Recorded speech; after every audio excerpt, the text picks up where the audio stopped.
Hello, I'm Cameron Neal.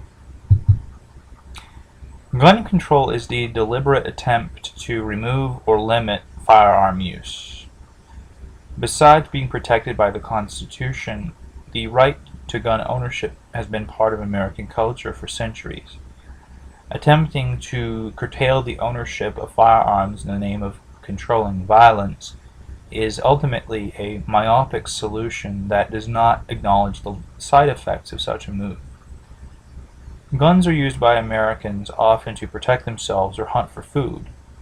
Other people like to shoot them recreationally, and the vast majority of gun owners are responsible with their firearms. The answer to the problem of gun violence is not gun control, but keeping firearms away from violent and unstable persons. If gun control is legitimate, then what is next? Knife control? Baseball bat control?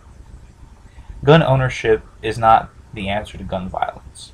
We should always encourage responsible gun ownership. In his book Showdown in the Show Me State, William T. Horner states concealed carry means the right to carry concealed weapons outside of one's home.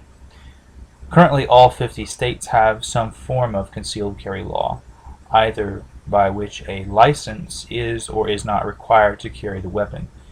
In fact, according to Jack Nikas and Ashby Jones, residents of Alaska, Arizona, Wyoming, and Vermont don't need permits to carry a concealed weapon at all.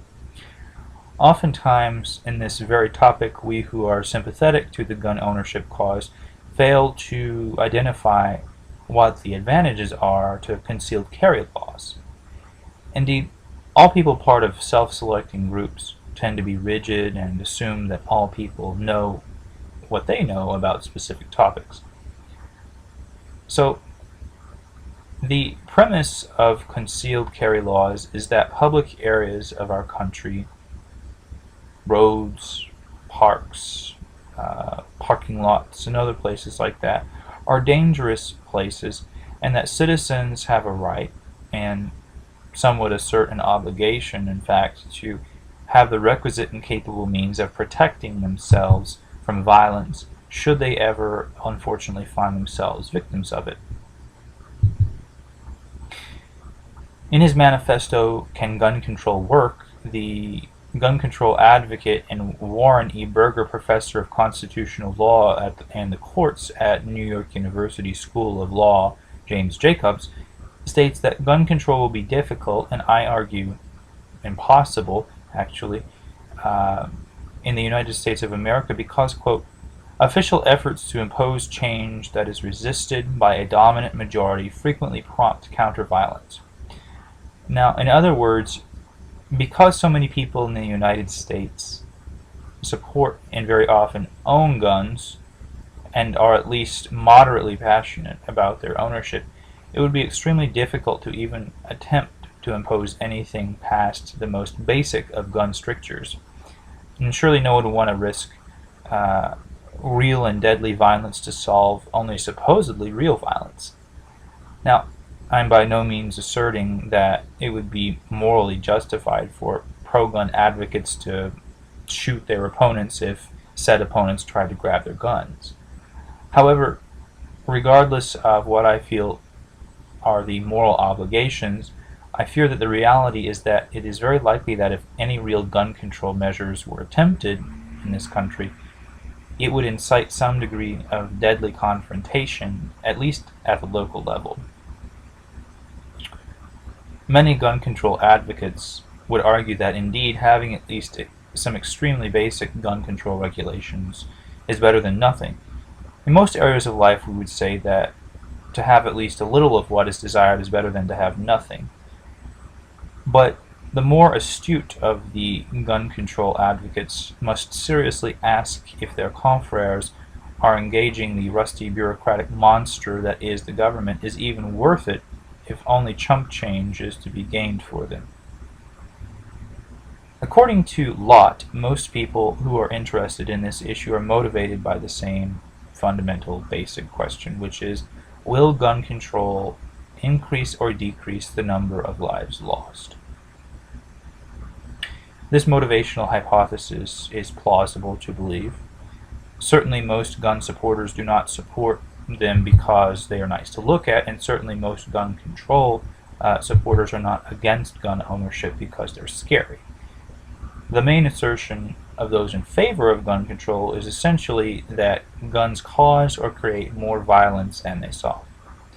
Now, on the face of it, this is a plausible statement. However, as Jacobs once again says, there is no single type of violence and no single remedy. Because probing this complex and unsavory phenomenon of American society reveals many unhappy truths about our society and ourselves, it is understandable that many people prefer to blame violence on guns and illicit drugs, inanimate objects that can deflect attention from more troubling causes. I'm actually pleased to find that the belief that a person is actually required to pull the trigger to fire a gun is more widespread than it can often seem on the face of it. According to Michael Shalley-Jensen, some researchers have begun to regard gun violence as analogous to a public health problem, best visualized with epidemiological models showing patterns of spatial discrimination. It can be tempting, especially for academics whose greatest pride often stems from their studies, to attempt to widen their scope of understanding to subjects and areas that actually have little to do with their areas of expertise. The principles that undergird the studies of such issues as alcoholism and drug use cannot be extended to gun violence. The former are addictions, while the latter is simply the consequence of bad choices. The former are pathologies, the latter is a crime. It is rare indeed to actually find a person pathologically addicted to guns, after all. Now, it can be cogently argued that gun violence is a sociological and psychological issue, but not precisely an epidemiological one. Shall we next consider road rage an epidemiological issue? That would be ridiculous. Certainly gun violence is a problem. No one would say otherwise. But epidemiology is not the correct framework of knowledge with which to study it. It is tantalizing for the epidemiologist to say that the best way of curtailing gun violence is to ban guns. But no. I have already illustrated that this is extremely unlikely to succeed. Rather, gun violence should be primarily addressed through responsible and reasonable gun training and by ensuring that people who will purchase guns are not felons or mentally ill. This should never place undue burden on gun customers, but should be stringent enough to assure the safety of the public. As the pro-gun control Jacobs admits himself, quote, the broader effort of managing gun violence must involve, especially those neighborhoods that are the locus of the most intense violence. In other words, capable people in at-risk neighborhoods should be encouraged to counsel young people and at-risk people, especially people who are at risk of gun violence. That is one of the best ways to combat gun violence. Now, from all this we can conclude several things. First, gun ownership is part of American culture.